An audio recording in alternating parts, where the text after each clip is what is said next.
Well, I want to ask about Obsolescence I, and I'll take us over there. Um, Mm-hmm.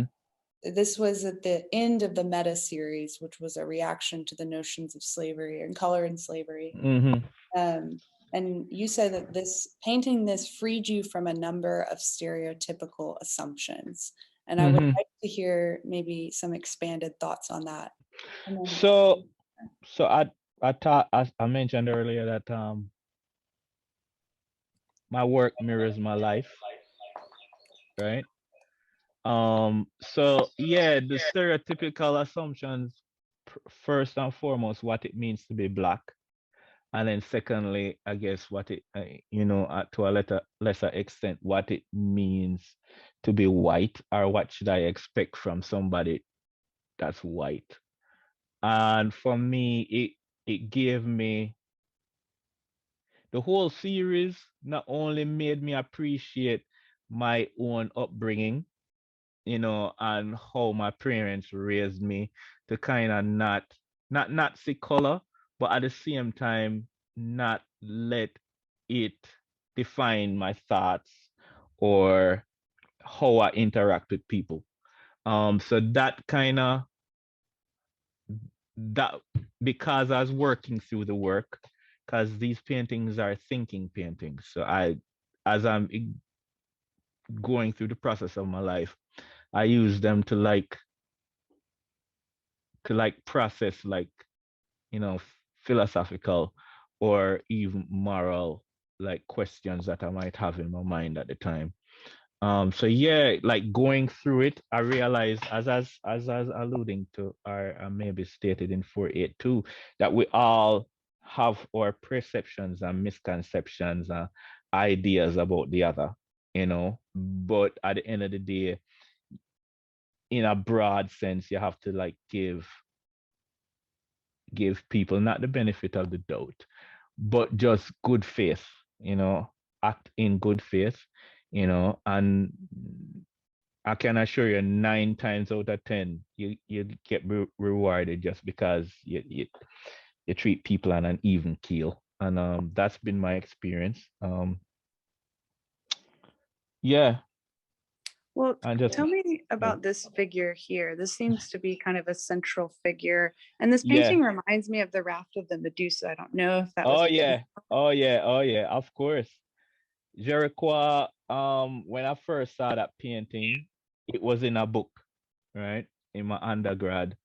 And that painting blew me away. I was seeing it like this size. In 2013, I got to see it, the actual thing. You don't know how that painting changed my life. But at the same time, I wanted to well, it's good that you can see the influence, and I keep forgetting to bring it up, but it's good that you brought it up. And that central figure is actually a portrait of my brother, my younger brother. He and I look alike. We're very close. We love each other. He's like one of my biggest supporters. I'm one of my biggest critics too. But at the same time, I wanted him to use his body to talk about the whole drama of, you know, just where we are up unto this point, doing something that you might believe that is true, but at the same time, there's a kind of frivolity and a kind of, are you really that stupid about the whole thing? So that's the kind of irony that I wanted to throw in the work, because whenever you talk about history and notions of slavery, it is very, very heavy and overwrought.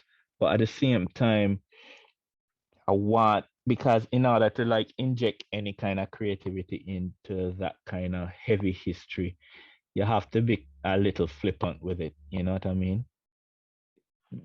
Because Yeah. if it's so heavy, if it's so, then it's just going to be an oppressive thought, and to me, it's just going to be just like a propagandic statement, where it doesn't give you the ability to think through it, but it just is a statement. This is what it is.